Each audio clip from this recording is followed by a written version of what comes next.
Баршаңызға қайырлы күн достар. Бүгін сіздермен өзімнің сүйікті салаттарымның бірі оливье салатының рецептімен бөлісетін боламын. Дәмі өте ерекше болып шығады. Осы рецептпен дайындауға сіздерге кеңес беремін. Рецепті қарамас бұрын менің каналыма тіркелуді ұмытпаңыздар достар. Бізге керегі достар картошка, сәбіз, қияр, шұжық, жұмыртқа, ас бұршағы, кішкене тұз және майонез керек болады. Және біз жаңағы картошкамызды, сәбімізді барлығын суға бірінші пісіріп алыңыздар. Жұмсақ болып пісуі керек. Енді осылардың барлығын кубик қып турап шығамыз қазір. Біз жаңағы сәбізімізді, картошкамыздың барлығын осылай турап аламыз, кубик қылып.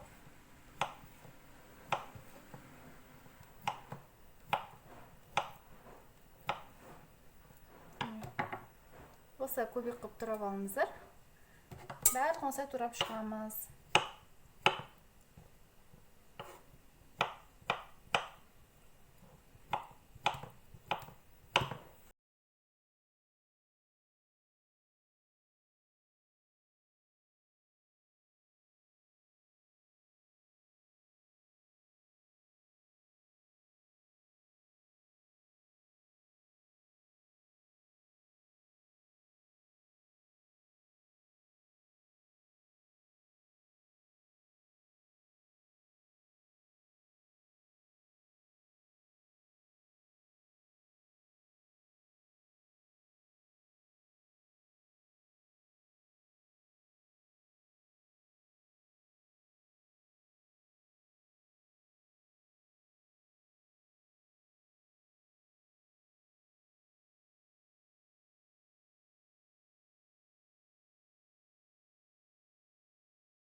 Достар, мен бәрін турап алдым. Енді мен жаңағы соленый огурцидың орнына мынандай свежий огурцы қосатын боламын.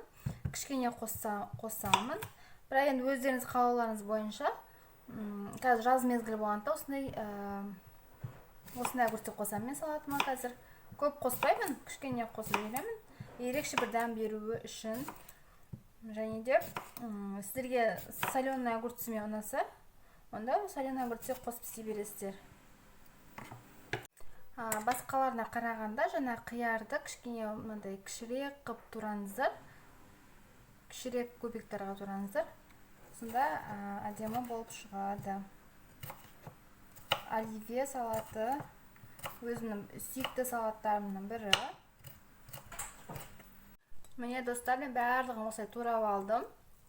Енді жаңағы ас бұршағымызды, яғни зеленый горошокты қосатын боламыз.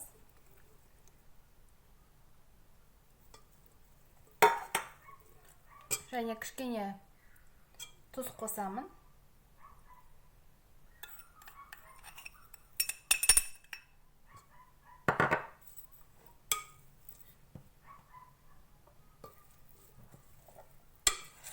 Бәрін жақсылап араластырам.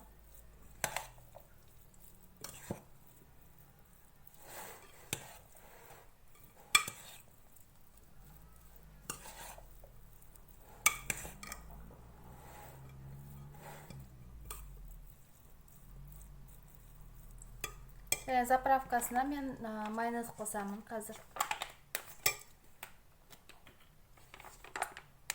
Майонезді өз қалауларыңызша қосыңыздар. Біреулер көп майонез қосқанды ұнатпайды, біреулер кішкене азырақ болғанын қалайды деген сияқты. Және жақсылап тұрып араластырамыз. Міне достар, біздің салатымыз дайын болды. Қиярымыз мынандай свежий қияр қосқандықтан дәмі өте ерекше болып шығады. Осы рецептпен дайындап көріңіздер. Рецепт ұнаған болса, менің каналыма тіркеліп, лайк басып кетуді ұмытпаңыздар достар. Сіздермен болған Әйгерім. Назарларыңызға көп рахмет.